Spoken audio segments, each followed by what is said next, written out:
ചിരിയായിരുന്നു full.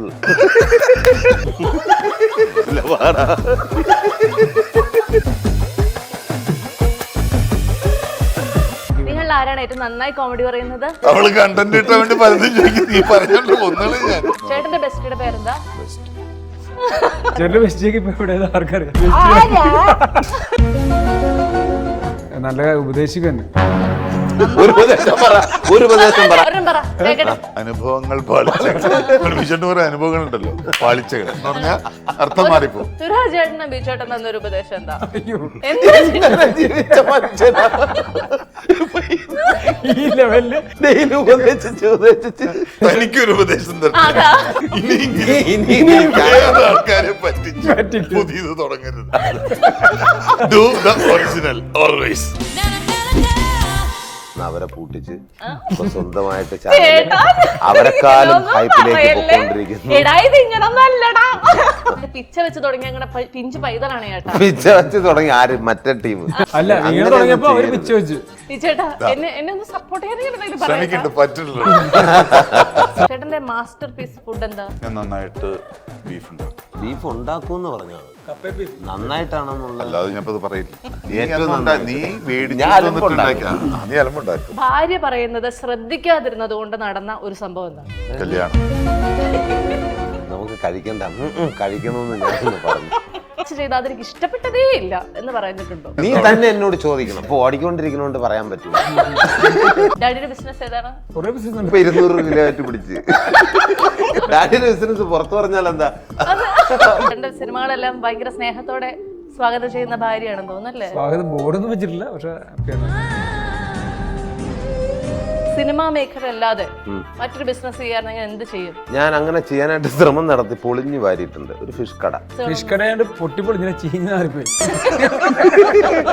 ബിജുചേട്ടന് ഉള്ളിനുള്ളിൽ ഒരു മടിയനുണ്ടോ? നമുക്ക് ചാർത്തി തന്നൊരു പട്ടമുണ്ട്, പക്ഷെ ഞാൻ ചുമ നടക്കാറില്ല. India's #1 language academy, Needus Academy. Result ഉള്ളിടത്ത് പഠിക്കാം. ബിജുചേട്ടാ, സുരാജ് ചേട്ടാ, സുധി ചേട്ടാ, welcome to the show. Thank you. നിങ്ങൾ ആരാണ് ഏറ്റവും നന്നായി കോമഡി പറയുന്നത്? സുരാജ് ചേട്ടനാണോ? അപ്പൊ സുരാജ് ചേട്ടനിൽ പ്രതീക്ഷ അർപ്പിച്ച് ഞാനങ്ങ് തുടങ്ങുക കേട്ടോ. ആദ്യം എനിക്ക് പറയാനുള്ളത്, ചേട്ടന്റെ ആ ഒരു കഴിഞ്ഞ ഒരു തലവനൊക്കെ ഇന്റർവ്യൂ ഒക്കെ വന്നപ്പോ ഞാൻ ഇന്ന് വിചാരിച്ചു ചേട്ടൻ ആ ചുരിദാർ പോലത്തെ സാധനം കിട്ടോണ്ട് വരുമായിരിക്കും എന്ന്. അതെന്താന്ന് ഇടാഞ്ഞേ? വീണയ്ക്ക് എന്തൊക്കെയാ വിശേഷങ്ങൾ? ഈ വലിയൊരു ചാനലിന്റെ ഭാഗമായിട്ട് നിന്ന് അവരെ പൂട്ടിച്ച് സ്വന്തമായിട്ട് അവരെക്കാളും ഹൈപ്പിലേക്ക് പോയിക്കൊണ്ടിരിക്കുന്നു. ഞാനൊരു ചെറിയ മറ്റേ പിച്ച വെച്ച് തുടങ്ങി അങ്ങനെ പിഞ്ച് പൈതലാണ് ചേട്ടാ. പിച്ച വെച്ച് തുടങ്ങി ആര്? മറ്റേ ടീം. അല്ല, നിങ്ങൾ തുടങ്ങിയപ്പോ അവര് പിച്ച വെച്ചു. അതാ സംഭവിച്ചത്. ചേട്ടാ എന്നെ ഒന്ന് സപ്പോർട്ട് ചെയ്യാൻ ശ്രമിക്കണ്ട്, പറ്റില്ലല്ലോ. സമ്മാനം സത്യമുണ്ടോന്നൊരു സംശയം. എത്ര പേരെ പൂട്ടിച്ചു. സംയുക്ത ചേച്ചിക്കൊക്കെ സുഖല്ലേ? തീർച്ചയായിട്ടും. മോനും സുഖല്ലേ? മോനും സുഖം. ബിജുചേട്ടന് ഉള്ളിനുള്ളിൽ ഒരു മടിയനുണ്ടോ? നമുക്ക് ചാർത്തി തന്നൊരു പട്ടമുണ്ട്, പക്ഷെ ഞാൻ ചുമ നടക്കാറില്ല. ചേട്ടനിലുണ്ടോ? ഉണ്ട്. ചെറിയ മടി. എവിടെയൊക്കെ ചേട്ടൻ അങ്ങനെ കാണിച്ചപ്പോ ഒരു ദശമൂലതാമൂന്ന് എനിക്ക് ഓർമ്മ വന്നു. Thank you. ഉണ്ടോ? ഇല്ല, ഈ മടിയന്മാർക്ക് ഒരിക്കലും മടി തിരിച്ചറിയാൻ പറ്റില്ല. അല്ല, അങ്ങനെ ഒരു ജോലി ചെയ്യാൻ പറ്റുമെന്ന് എനിക്ക് തോന്നുന്നില്ല. ഇത് നിങ്ങളുടെ ഒരു പ്രത്യേകത ഞാൻ പറയട്ടെ. ഞങ്ങളുടെ പ്രത്യേകത പരസ്പരം പറയുന്ന കൗണ്ടറുകൾ നിങ്ങൾ ശ്രദ്ധിക്കുന്നതായി ഇല്ല, ശ്രദ്ധിച്ചിരിക്കല്ല. ഞങ്ങൾ ഇവരെ തന്നെ ശ്രദ്ധിക്കാറില്ല, പിന്നെ കൗണ്ടർ ഈ സീനിയർ ശ്രദ്ധിക്കാറില്ല. ബിജുചേട്ടൻ എന്തെങ്കിലും ഒരു അഡ്വൈസ് തന്നിട്ടുണ്ടോ? വീട്ടിൽ പോണം അങ്ങനെ പറഞ്ഞോ? അങ്ങോട്ടും പോവാറില്ലേ? നല്ല ഉപദേശിക്കാൻ ഉപയോഗിച്ചാലും പറ്റിയ കുറെ അനുഭവങ്ങളുണ്ടല്ലോ, പാളിച്ചകള്. അങ്ങനെ ഒരിക്കലും നിനക്ക് വരരുത്, അങ്ങനെ ഉപദേശിക്കും. അല്ല, ഒരു ഉപദേശം പറ. അത് ഒറ്റ വേടാണ് കേട്ടോ. അനുഭവങ്ങൾ പാളിച്ചകൾ. അനുഭവങ്ങൾ ഉണ്ടല്ലോ, പാളിച്ചകൾ എന്ന് പറഞ്ഞാൽ അർത്ഥം മാറിപ്പോ. അതാണ് തന്നെ ഞാൻ ആദ്യം പഠിപ്പിക്കാന്ന് പറഞ്ഞു. പറയാതെ അടുത്ത ഇന്റർവ്യൂ അല്ലല്ല, അടുത്ത ഇന്റർവ്യൂ കാര്യം കുറെ ഉപദേശിച്ചിട്ടുണ്ട്. അതൊക്കെ ഫോളോ ചെയ്ത് ഞാൻ ഈ നിലയിലെത്താൻ കാര്യം വിശ്വസിക്കണം.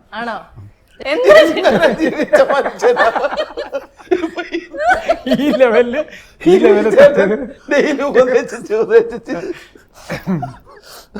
ഇത്രമാത്രം ഉപദേശം കിട്ടിയിട്ടുണ്ടോ? സുരാജേട്ടൻ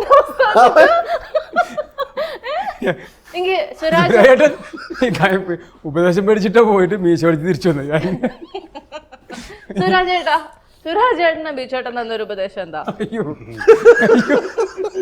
ചുമ്മാരിട്ടോ ശശി അയ്യോ, ഉപദേശിച്ചു. പയ്യെ ചേട്ടാ. അല്ല ഉപദേശമല്ല, നമുക്ക് അത്രയും സഹോദരനെ പോലെ കൂടെ നിർത്തി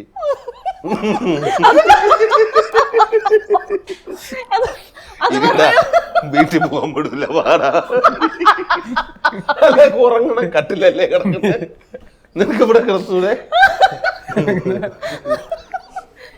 ബിജുചേട്ടനെ എനിക്ക് മതിയായി, എനിക്ക് എന്തിന്റെ കേടായിരുന്നു എന്നുള്ള ഇനി ഇവനുള്ള സമയത്ത് വിളിക്കൂല. നീ പോയടാ, പോയി എന്നാ പോവാൻ നോക്ക്. എനിക്ക് ഈ സിനിമയുടെ പേരുമായിട്ട് ബന്ധപ്പെട്ട് ഒരു അനുഭവം ഉണ്ട് എനിക്ക് പുറത്തില് നടന്ന സംഭവം. വെളുപ്പിന് 3 മണിക്ക് നടന്നത്. ചേട്ടാ എന്നോട് പറ കേക്കട്ടെ. സുചേട്ടാ എന്തായിരുന്നു? നമ്മള് കണ്ടന്റ് കിട്ടാൻ വേണ്ടി പലതും ചോദിക്കും, നീ പറഞ്ഞോണ്ട് ഒന്നാളെ ഞാൻ അതല്ല, 3:30 ഞാൻ നടന്നു പോയത് ഹോട്ടലിലേക്ക്. 3 മണിക്ക് എന്തോ അല്ല, ഞാനേ വണ്ടി കിട്ടാൻ നടന്നു പോയൊരു സംഭവം. അത് തിയേറ്ററിൽ ചെന്ന് കണ്ടാ മതി. തിയേറ്ററിൽ ചെല്ലുമ്പോൾ അറിയാൻ പറ്റും, പടം കാണാൻ അറിയാൻ പറ്റും. അങ്ങനെ അറിയാൻ പറ്റുമോ? സിനിമയിലുണ്ടോ അത്? സിനിമയിലുണ്ട്, അതുകൊണ്ട് പറഞ്ഞത് അത് നടന്ന സംഭവം. അത് ശരിക്കും ഞാൻ നടന്ന സംഭവം, എനിക്കെതിരെ ആൾക്കാർ നടന്ന സംഭവം. 4 മണിക്ക്. ഇത് ബിജുചേട്ടൻ വഴിയാണോ നടന്നത്? അല്ല, ബിജുചേട്ടൻ ഉപദേശിച്ചോ അതുപോലെ ഒന്ന് ഉപദേശിച്ചു. 4 മണിക്ക് നടക്കേണ്ടി വന്നു. ചേട്ടാ ഇനി ഞാൻ ഉപദേശങ്ങളെ കുറിച്ച് ഒന്നും ചോദിക്കില്ല ചേട്ടാ. കിട്ടിയ ഉപദേശങ്ങളൊക്കെ കൊണ്ട് ചേട്ടൻ വലിയ നിലയിലെത്തിയെന്ന് എനിക്ക് ഏകദേശം മനസ്സിലായി. നിങ്ങൾ ആരെങ്കിലും മറ്റാർക്കെങ്കിലും എന്തെങ്കിലും ഉപദേശം കൊടുത്തോ? അതുകൂടെ കേട്ടെങ്കിൽ. അല്ല, നമ്മളത് നമുക്ക് തന്നെ ഉപദേശം. എനിക്കൊരു ഉപദേശം തരട്ടെ? ഇനിയെങ്കിലും വേറെ ആൾക്കാരെ പറ്റിച്ച് പുതിയത് തുടങ്ങരുത്. അതുകൊണ്ട് ഞങ്ങൾക്ക് ഒന്നും പറയാനില്ല. Do the original always. ഒരിക്കലും എനിക്ക് സന്തോഷം. എനിക്ക് എന്തിന്റെ കേടായിരുന്നു? അതെ. നിങ്ങളുടെയൊക്കെ മക്കൾ ആരെങ്കിലും വന്നിട്ട് അച്ഛൻ ചെയ്താൽ അതെനിക്ക് ഇഷ്ടപ്പെട്ടതേ ഇല്ല എന്ന് പറഞ്ഞിട്ടുണ്ടോ? ആണോ? പറയാൻ പറ്റില്ലായിരിക്കും അല്ലേ സിനിമ ഏതാന്ന്? അത് ഞാൻ പറയട്ടെ. ഇല്ല ഇല്ല, ഇപ്പൊ ഓടിക്കൊണ്ടിരിക്കണോണ്ട് അങ്ങനെയല്ല, ആ സിനിമ അവരുടെ ടേസ്റ്റുകളൊക്കെ വേറെ വ്യത്യാസം. അവർക്ക് കുറെ കാര്യങ്ങൾ പറയാനുണ്ടാവും, നമ്മുടെ ലിമിറ്റേഷൻസിനെ പറ്റി ചിലപ്പോൾ അവർക്ക് അറിയില്ല. അപ്പൊ അവര് പറയും നല്ലതാണ്, നമ്മൾ കേൾക്കും, അവന്റെ റീസൺ പറഞ്ഞു കൊടുക്കും. അല്ലാതാണെ നീയൊക്കെ ചോറ് തിന്നണം അതുകൊണ്ടാന്ന് പറയും. നീ തന്നെ എന്നോട് ചോദിക്കണം ലാസ്റ്റ് ഡയലോഗ് കളിക്കും അല്ലേ? നീ തന്നെ എന്നോട് ചോദിക്കണോടാ. ഭാര്യക്ക് ഏറ്റവും ഇഷ്ടപ്പെട്ട സിനിമ ഏതാണ്? എല്ലാവർക്കറിയാം സംയുക്ത വളരെ ക്രിട്ടിക്കായിട്ട് സിനിമ ആണ്. വലിയ കുറ്റമില്ലാത്തത് ആർക്കറിയാമെന്ന് പറയും. ബാക്കി നമ്മുടെ തന്നെ സിനിമകളൊക്കെ നമ്മൾ കുറച്ച് കഴിഞ്ഞ് കാണുമ്പോൾ കുറെ കുഴപ്പങ്ങൾ നമുക്ക് കണ്ടുപിടിക്കാൻ പറ്റും. ചേട്ടന്റെ വീട്ടിലോ? ആൻഡ്രോയിഡ് ശരി കേട്ടോ, വേറെ ലെവൽ സിനിമയായിരുന്നു. അങ്ങനെ തമാശ പടങ്ങളാണ് അവർക്ക് കൂടുതൽ ഇഷ്ടം. ചേട്ടന്റെ വീട്ടിലോ? ആട്, ഓറഞ്ചു മറിയം, ഇലവിഴ പൂഞ്ചിറ, മുകുന്ദനുണ്ണിയൊക്കെ. എല്ലാ സിനിമകളും പൊതുവെ ചേട്ടന്റെ സിനിമകളെല്ലാം ഭയങ്കര സ്നേഹത്തോടെ സ്വാഗതം ചെയ്യുന്ന ഭാര്യയാണെന്ന് തോന്നുന്നല്ലേ? സ്വാഗതം ബോർഡൊന്നും വെച്ചിട്ടില്ല, പക്ഷെ ഹാപ്പിയാണ്. അത് ശരി. കിട്ടിയില്ല. അല്ല, സുധിച്ചേട്ടൻ കാര്യമായിട്ട് പഠിച്ചിട്ടാ വന്നേക്കണേ. ഇവക്ക് എന്ത് കൊടുക്കണം എന്നുള്ളതിനെ കുറിച്ച്. അതെ, കയ്യിലുണ്ട്. സിനിമ അല്ലാതെ മറ്റൊരു ബിസിനസ് ചെയ്യുകയാണെങ്കിൽ ഏതായിരിക്കും ചേട്ടൻ ചെയ്യാ? ഡാഡിയുടെ ബിസിനസ്. ഡാഡിയുടെ ബിസിനസ് ഏതാണ്? കുറെ ബിസിനസ് ഉണ്ട്. ഇപ്പൊ 200 കിലോ ആയിട്ട് പിടിച്ച്. എന്താണ്? ഒന്നുമില്ല, ചേട്ടൻ മനസ്സിലാക്കണ്ട. ഡാഡിയുടെ ബിസിനസ് പുറത്തു പറഞ്ഞാൽ എന്താ? അതാണ്. സിനിമാ മേഖല അല്ലാതെ മറ്റൊരു ബിസിനസ് ചെയ്യാനെങ്കിൽ എന്ത് ചെയ്യും? ഞാൻ അങ്ങനെ ചെയ്യാനായിട്ട് ശ്രമം നടത്തി, പൊളിഞ്ഞു വാരിയിട്ടുണ്ട്. അതേതായിരുന്നു? ഒരു ഫിഷ് കട. ആണോ? അതായിട്ട് ഞാൻ ഇവിടുത്തെ അല്ല, ഫിഷ് ദുബായില്. പൊട്ടി പൊളിഞ്ഞോ? പൊട്ടി ഒരു 4-5 മാസമൊക്കെ പോയി. നമുക്ക് പറ്റിയതല്ല. വേറെ ബിസിനസ് ഫിഷ് കടയാണ്ട് പൊട്ടിപ്പൊളിഞ്ഞ ചീഞ്ഞാറിപ്പോയി. ബിജുചേട്ടൻ എന്തായിരിക്കും ഒരു ബിസിനസ് ചെയ്യാ? എനിക്ക് നല്ല ഭക്ഷണം കൊടുക്കുന്ന ഒരു നല്ലൊരു റെസ്റ്റോറന്റ്, നല്ല നിലവാരത്തിലുള്ള നല്ല ക്വാളിറ്റി ഫുഡ് ആഗ്രഹമുണ്ട്. പക്ഷെ നമ്മളറിയാം, നമ്മുടെ സുഹൃത്തുക്കളൊക്കെ പറയുന്നത് ഒരു മിനിറ്റ് പോലും അവിടെ നിന്ന് മാറി നിൽക്കാൻ പറ്റില്ല, ഫുൾ ടൈം നമ്മുടെ അറ്റൻഷൻ ഉണ്ടെങ്കിൽ മാത്രമേ വർക്കൗട്ട് ആവുള്ളൂ എന്ന് പറഞ്ഞുകൊണ്ട് അതിനെപ്പറ്റി ആഗ്രഹം ചിന്തിക്കുന്നില്ല. റെസ്റ്റോറന്റ് ബിസിനസ് നടത്തണമെന്ന് ആഗ്രഹമുള്ള ബിജുചേട്ടന് നടത്തി ചീഞ്ഞു പോയ ചേട്ടൻ എന്താ ഉപദേശം കൊടുക്കുക?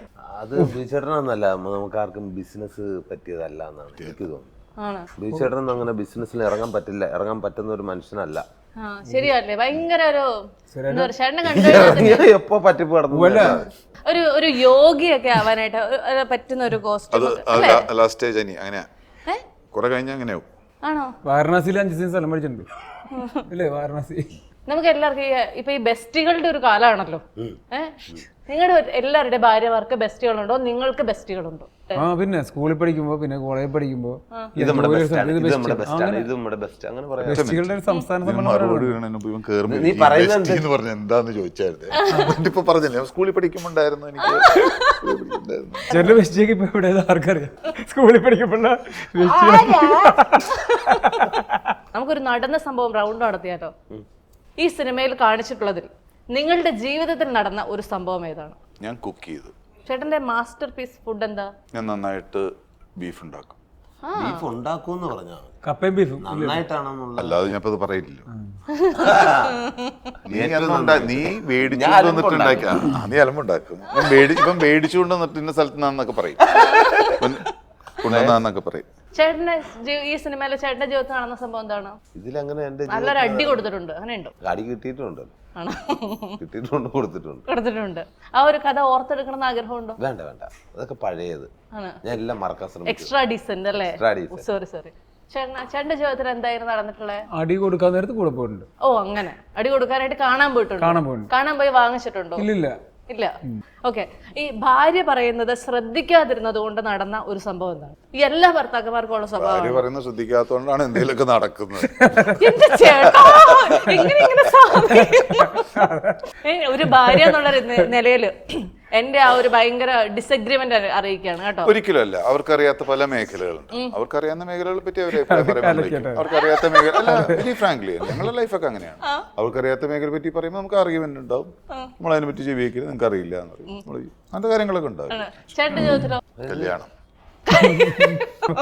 പറഞ്ഞു നമുക്ക് കഴിക്കണ്ട, കഴിക്കണമെന്ന് ഞാൻ പറഞ്ഞു. ചേട്ടന്റെയോ? എന്റെ അങ്ങനെ പ്രത്യേകിച്ച് സംഭവം ഞാൻ കേൾക്കാറില്ല, അതുകൊണ്ട് സംഭവിക്കാറുമില്ല. ഓക്കെ. ഈ സിനിമ ഷൂട്ടിൽ നടന്ന ഒരു ചിരി പൊട്ടിയ സംഭവം എന്താണ്? ലൊക്കേഷനിൽ അങ്ങനെ ചിരിയായിരുന്നു, ഫുൾ ചിരിയാ. അത് ഞാൻ പറയില്ല, ഇതൊരു രസകരമായിട്ടുള്ള ഒരു സാധനമായതുകൊണ്ട് ചിരിയായിരുന്നു ഫുൾ.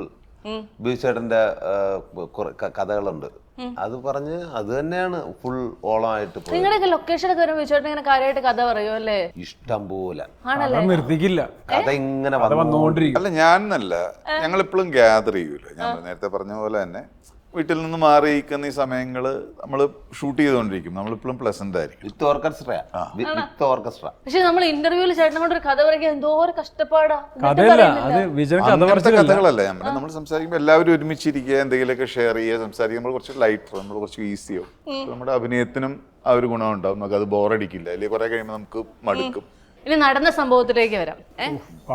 കുറച്ചൊക്കെ അതൊക്കെ ചോദിക്കണം. ഡയറക്ടർ പ്രൊഡ്യൂസർ പറഞ്ഞിട്ടുണ്ട്. നിങ്ങളെ ഈ സിനിമയിലേക്ക് കൊണ്ടുവരാൻ പ്രേരിപ്പിച്ച ഘടകം എന്തായിരുന്നു?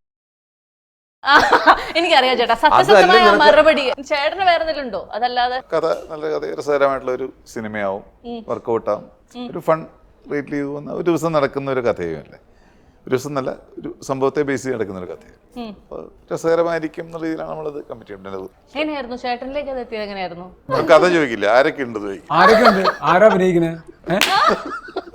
ഇവരെ ഫസ്റ്റ് പറഞ്ഞല്ലോ, ബീച്ചേട്ടനും സുരാജ് വെഞ്ഞാറമൂടുമാണ് ഇതിനകത്ത്.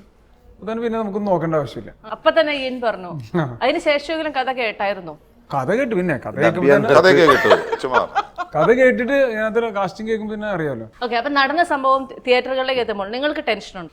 ടെൻഷൻ എപ്പോഴും ഉണ്ടാവും നമുക്ക്. ഓ, അതായത് നോ ടെൻഷൻ അല്ല, ഇവനല്ല, നമുക്ക് അല്ല, നമ്മുടെ ഒരു സിനിമ എങ്ങനെയായിരിക്കും പ്രേക്ഷകർ സ്വീകരിക്കണേ? ദൈവമേ, എല്ലാവരുടെ എഫേർട്ട് അല്ലേ. ഇത്രയും പേര് ഒരു പാടുപെട്ട ഒരു സിനിമ നമ്മൾ കാര്യമായിട്ട് ചെയ്ത് കഴിയുമ്പോൾ അത് തിയേറ്ററിൽ വാല്യൂ ചെയ്യണം എന്നുള്ളൊരു ആഗ്രഹം നമുക്കുണ്ടാവും. അപ്പോൾ ആ രീതിയിൽ ദൈവമേ എന്തായിരിക്കും അന്നത്തെ ദിവസം എന്നുള്ള നമുക്കൊരു ആൾക്കാർ നല്ല ചിന്തിക്കണേ, നല്ല ഇഷ്ടപ്പെടണേ എന്നുള്ളൊരു ആഗ്രഹം ഉണ്ട്. അതിൻ്റെ ടെൻഷൻ ഉണ്ടാവും, ഡെഫിനറ്റ്ലി ഉണ്ട്. ഈ സിനിമയ്ക്ക് വേണ്ടി എക്സ്ട്രാ എടുത്ത ഒരു എഫേർട്ട് എന്താണ്? കുറച്ച് കുറെ ആണോ?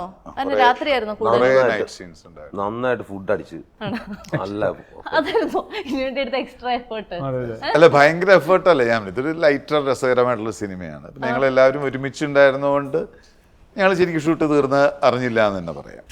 ജൂൺ 21 സിനിമ തിയേറ്ററുകളിലേക്ക് എത്തുമ്പോൾ പ്രേക്ഷകരോട് എന്താണ് പറയാനുള്ളത്?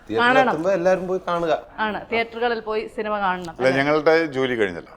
ഞങ്ങളൊരു കഥ സെലക്ട് ചെയ്ത്, നമ്മുടെ ഒരു ടീം ഒരു കഥ സെലക്ട് ചെയ്ത് എല്ലാവർക്കും ഇഷ്ടപ്പെടുന്നുള്ളൊരു ധാരണ വെച്ച് നമ്മളെല്ലാവരും ഷൂട്ട് ചെയ്ത് ഞങ്ങളുടെ ജോലി കഴിഞ്ഞു. പ്രേക്ഷകർക്കായിട്ട് 21-ാം തീയതിയിലെത്തും. അവർ കണ്ടവരുടെ അഭിപ്രായങ്ങൾ പറയട്ടെ എന്ന് മാത്രം. നല്ലതാവട്ടെ. ആണ്. അപ്പോൾ ഏതായാലും വളരെ പ്രോമിസിംഗ് ആയിട്ടുള്ള ടീസറും ട്രെയിലറും ഒക്കെ നമുക്ക് കാണാൻ പറ്റി. അതുപോലെ തന്നെ അത്രയും ഒരു എന്റർടൈൻമെന്റ് സിനിമയിലും ഉണ്ടാകട്ടെ. സിനിമ ഗംഭീര വിജയമാകട്ടെ. All the very best guys and thank you so much for your time. Thank you and all the best for your originals. Thank you. India's #1 language academy, Needus Academy. Result ഉള്ളിടത്ത് പഠിക്കാം.